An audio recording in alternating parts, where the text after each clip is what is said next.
여러분, 올해 예산이 512조 3천억 원이었습니다. 그리고 1차 추경이 11조 7천억 원 했고요. 2차는 12조 2천억 원 했습니다. 모두 합쳐서 23조 9천억 원이에요. 그리고 3차 추경도 지금 예상이 되고 있죠. 뭐 많게는 30조까지도 한다는 이야기가 나오니까 말입니다. 그야말로 돈을 막 찍어내서 뿌린다는 느낌이 들죠. 그래도 경기가 살아날까? 이거는 진짜 고민이 많을 것 같아요. 국책연구기관인 한국개발연구원 KDI입니다. KDI가 경제성장률 전망치를 발표를 했습니다. 0.2%예요. 0.2%. 굉장히 긍정적이죠. 그러면서요, 증세가 필요하다 하는 말까지 꺼냈습니다. 워낙 예산을 지금 많이 쓰고 있고 돈을 많이 뿌리고 있으니 당연히 정세에 대한 이야기가 나와야 되겠죠. 이제 국책연구기관인 KDI가 먼저 이 말을 꺼낸 것 아닌가 싶습니다. 게다가 국가재정전략회의가 오늘인가요? 있죠. 대통령이 주재하는, 아마 거기서 재정에 대한 어떤 의사결정 그런 게 있을 거라고 예상이 듭니다. 그 하루 전에 KDI가 이렇게 정세에 대한 이야기도 꺼내고 성장률에 대한 이야기도 꺼내고 이렇게 했다는 게 뭔가 정부의 어떤 정책을 뒷받침하는 것 아니냐 이런 생각까지 들게 합니다. 그러면서 금리도 지금 0.75%잖아요. 이게 뭐 0점대 금리로 다시 내려가라. 더 이제 다운을 시키라는 이야기인데 지금 시장에서는 금리가 0.25% 내릴 거라고 예상을 하고 있잖아요. 저는 0.5까지도 내릴 수 있다고 예상을 했고요. 얼마나 내릴지 모르지만 어쨌든 이주열 총재도 금리 여력이 있다고 했으니까 적어도 0.5%는 내리지 않을까 저도 그렇게 봅니다. 좀 많이 가면 B컷으로 0.5%까지도 내려갈 수 있다 이렇게 저는 생각을 합니다. 어쨌든 KDI가 경제성장률 전망치를 0.2로 갔다. 사실 0.2라는 것도요 굉장히 나쁜 수치입니다. 지금 우리가 IMF 외환위기 때 마이너스 5.5% 떨어진 적이 있거든요. 그리고 석유파동 1980년대 그때 마이너스 1.7%까지 떨어진 적이 있고요. 금융위기 때도 플러스 0.8% 떨어진 게 다입니다. 그러면 올해 KDI 예측대로 0.2%까지 간다고 하더라도 이거 뭐 IMF 외환 위기 이후에 최저폭입니다. 결국은 경기가 꼬꾸라진다는 것도 KDI도 인정한 그런 상태입니다. 그렇지만 지금 KDI가 내놓은 0.2%에 대해서도 좀 말들이 많아요. 너무 장밋빛으로 전망을 했다. 정부하고 너무 비슷하게 한 것 아니냐. 정부도 이제 조만간 발표를 할 겁니다. 하반기 경제 동향을 발표를 할 텐데 이때 아마도 2.4인 것을 아마 내릴 거예요. 아마 얼마만큼 내릴지 모르지만 1점대까지 내리지 않을까 저는 그렇게 예측을 합니다. 왜냐고요? 이번에 KDI가 발표를 하면서 말입니다. 참 재미있는 발표를 하나 했어요. 증세에 대한 이야기도 나왔지만 진짜 재미있는 발표는요. 경제 전망치를 이게 기본 시나리오를 만들고요. 또 뭐 상황이 좋을 때 최상의 시나리오도 만들고 최악의 시나리오도 만들고 이렇게 세 가지로 나눴어요. 아마 그렇게 만든 적은 제가 봐서는 KDI에서는 단 한 번도 없었습니다. 이게 뭐 최악의 시나리오, 최상의 시나리오, 기본 시나리오 이렇게 세 개를 만들었는데 그 이유는 뭐 간단합니다. 그 이유는 코로나19가 확산될 경우 확산되지 않을 경우 이렇게 딱 나눠서 세 개를 나눈 거예요. 최악의 시나리오는 많이 떨어질 거다 이거예요. 성장률이 코로나19가 계속된다면 마이너스 1.6%까지 추락할 수 있을 거다. 이렇게까지 예상을 했고요. 기본 시나리오는 0.2%까지 갈 거다. 이렇게 이야기했고요. 최상의 시나리오는 1.1%까지 가능하다. 그야말로 초낙관론을 내놨습니다. 사실 저는 KDI가 이렇게 세 가지 시나리오를 발표를 했다는 것도 굉장히 놀랐어요. 이례적이에요. 그런 적이 없습니다. 경제연구기관이고 국책연구기관이라면 코로나19에 대한 예측 지금 어느 정도까지 예측이 가능하잖아요. 거기에 예측에 기반해서 우리 경제가 얼마 갈 거다 이렇게 예측을 했었어야 되는데 그렇지 못하잖아요. 이 세 가지를 놓고 면피하겠다는 건가요? 아니면은 정부 정책을 뒷받침하겠다는 건가요? 좀 애매해요. 사실 한국금융연구원 이게 이제 문재인 정부 들어서는 여기가 뭐 문재인 정부의 어떤 경제 정책을 뒷받침하는 기관 뭐 이렇게까지 이야기될 정도로 여기가 쉽게 말하면 이쁨을 많이 받는 곳이에요. 여기도 전망치를 마이너스 0.5%까지 내렸거든요. 그런데 KDI는 굉장히 많이 높게 잡았습니다. 그러니까 이거를 두고 말이 많다는 게 뭐 당연한지도 모르겠어요. 세계적인 기관들도요. 우리 경제 굉장히 나쁘게 봅니다. IMF만 하더라도 IMF 국제통화기금이요. 마이너스 1.2%까지 보고 있고요. 노무라 같은 경우는요.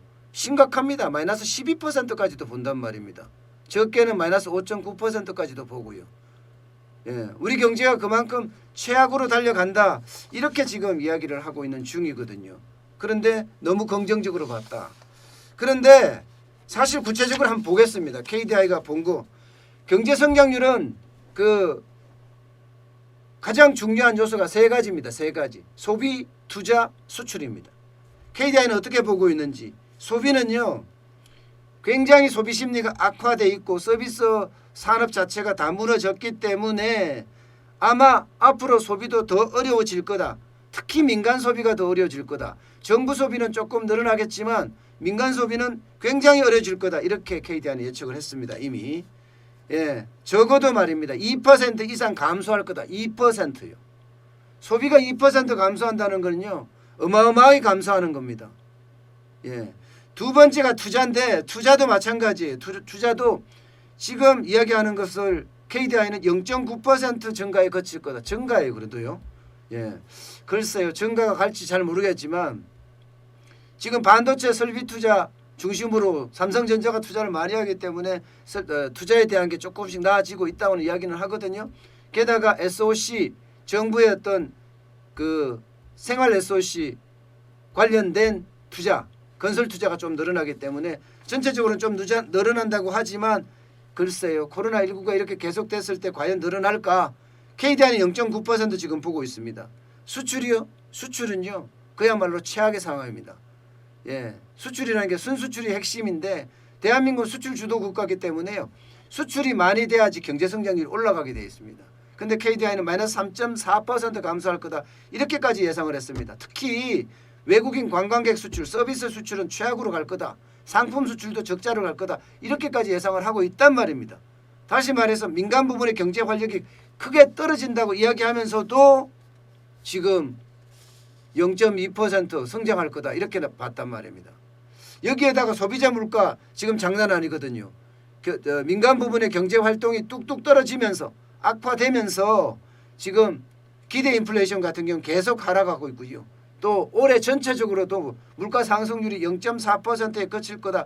이렇게까지 이야기한단 말입니다. 지금 이야기하는 반은 국책연구원이니까 KDI가 이야기하는 반은 지금 다른 민간 연구소에서 이야기하는 거 비슷비슷하게 나와요. 그런데 전망치는 0. 기본 시나리오를 핵심으로 본다면 0.2%로 봤단 말입니다. 이거를 두고 너무 정부 정책에 갑자기 맞춰가는 거 아니냐 이런 이야기가 계속 나오고 있어요. 사실 여러분 지금까지 KDI는요 믿을 만했습니다. 예, 경제를 제대로 봤다고 이야기를 할 수 있어요. 제가 KDI에서 발표되는 모든 경제 지표들은 여러분들에게 제가 해설과 비평을 곁들여서 설명을 드렸는데 굉장히 잘 봤거든요. 경제를 굉장히 잘 보고 정부의 정권에 아부하는 것이 아니라 아예 소신을 가지고 독립적으로 이야기를 했다고 저는 생각을 해왔습니다. 그런데 이번에는 좀 많이 달라진다는 그런 느낌까지 듭니다. 좀 많이 달라진다는. 그래서 저는 조금 답답하다는 생각까지 들었어요. 답답하다는 생각까지. 예. KDI가 이러면 안 되는데 저는 그런 생각 말입니다. 이 그림을 잠깐 보시죠. 예. 닥치고 정세 공짜는 없다. 제가 이렇게 썼는데 지금 KDI가 정세에 대한 이야기도 했단 말입니다. 저는 여기에서도 사실 굉장히 많이 놀란 부분 중에 하나입니다. 예. 정세 논의를 지금 시작해야 된다. 정확히 말하면 이렇게 말했습니다. 이 정규철 KDI 경제전망실장인데요. 중장기적으로 정세가 필요하다. 지금 당장은 어렵지만 논의를 시작해야 되는 단계다. 왜 이런 이야기가 나왔을까요? 예, KDI가 지금 하반기 정부의 경제정책 방향에 대한 게 나오기 전에 왜 이런 이야기가 나왔을까? 저는 이제 그게 굉장히 궁금해지는 겁니다. 사실 정세는 뭐 당연한 거였어요. 당연한 거. 예. 예산도 초수퍼 예산이었죠. 게다가 1차, 2차, 3차에 걸쳐서 지금 추경을 할 거란 말입니다. 3차도 추경을 할 거예요. 그렇게 되면 당연히 해야 되고요. 게다가 세수가 지금 빠지기를 장난이 아닙니다. 수출이 안 되니까 기업들이 지금 다 넘어지고 있는 상태잖아요. 그러니까 세수가 얼마나 빠졌나 하면요. 한국경제연구원이 조사한 거예요. 예, 올해 세수는요. 적어도 21.7% 줄어들 거다. 법인세가 말입니다. 법인세. 예. 작년에는 72조 2천억 원이었는데 올해는 56조 5천억 원으로 확 떨어질 거다 이렇게 예상을 하고 있습니다. 예, 법인세가 20% 줄어든다. 그러면 이 금액만 해도 얼마입니까? 거의 뭐 15조 20조 달하잖아요. 그러면 여기에 대한 정세 그만큼 어딘가에서 갖고 와야 될 거 아니에요. 안 갖고 올 수가 없습니다. 예, 갖고 와야 됩니다. 계속해서 지금 법인세가 떨어진다는 이야기가 나오니까 아마도 20%더 떨어질 가능성도 지금 있습니다. 실제로 정부도 법인세를 작년보다 낮춰 잡았습니다. 18.8%는 낮춰 잡았지만 이게 쉽지는 않다는 거예요. 이게 쉽지는 않다. 결국은 정세가 된다. 그러면 정세를 어디서 할 거냐? 뭐 뻔하죠. 새로운 세원을 찾아내든가. 그렇지 않으면 기존 세금을 올릴 수밖에 없습니다. 기존 세금이라는 게 최대치가 법인세인데 법인세가 지금 어떻게 되고 있습니까? 22에서 22%였는데 29%로 25%로 올렸습니다. 지금 여기서 더 올릴 수도 있다? 글쎄요. 올리기 쉽지 않을걸요. 게다가 소득세는 어떻게 할까요? 소득세 올릴까요? 소득세 올릴 가능성은 좀 크죠. 전 국민이 대상이니까. 어느 특정 쪽이 아니니까. 예. 게다가 소득세 올린다고 해서 예. 뭐 재산세나 양도소득세가 대부분인데 글쎄요. 지금 그거 계속 올리고 있는 편이고요. 예. 특히 말입니다. 공시지가를 계속 올리면서 세금을 올리고 있는 부동산 쪽이 많이 올릴 거라고 보죠. 부가가치세 10%는 하는데 이거 올릴 수가 없을 거예요. 부가가치세도 쉽지 않습니다. 예. 부가가치세도 오히려 지금 줄여주면 줄여줘야지 새롭게 늘리지는 못하거든요. 결국은요. 예. 세금 안 내는 사람 찾아다니면 세금 내게 해야 되고요. 예. 그리고 예, 새로운 세원 개발하기 위해서 아마 고민 많이 하겠죠. 저는 그렇게 생각을 합니다. 이렇게 되면 세금 때문에 또 힘들어지는 그런 상황을 맞을 수도 있다고 저는 봅니다. 예, KDI가 이렇게 세금에 대한 이야기를 꺼냈다는 것은요.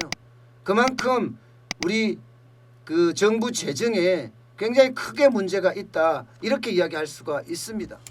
KDI는 국책연구기관입니다. 국책연구기관에서 세금 문제를 이렇게 들고 나왔다는 자체가 이미 세금은 점점 어려워지고 있다. 이렇게 지금 이야기할 수가 있습니다. 실제 KDI가 제언을 할 때 뭐라고 했나 하면 재정정책은 신중하게 통화정책은 과감하게라는 표현을 썼어요.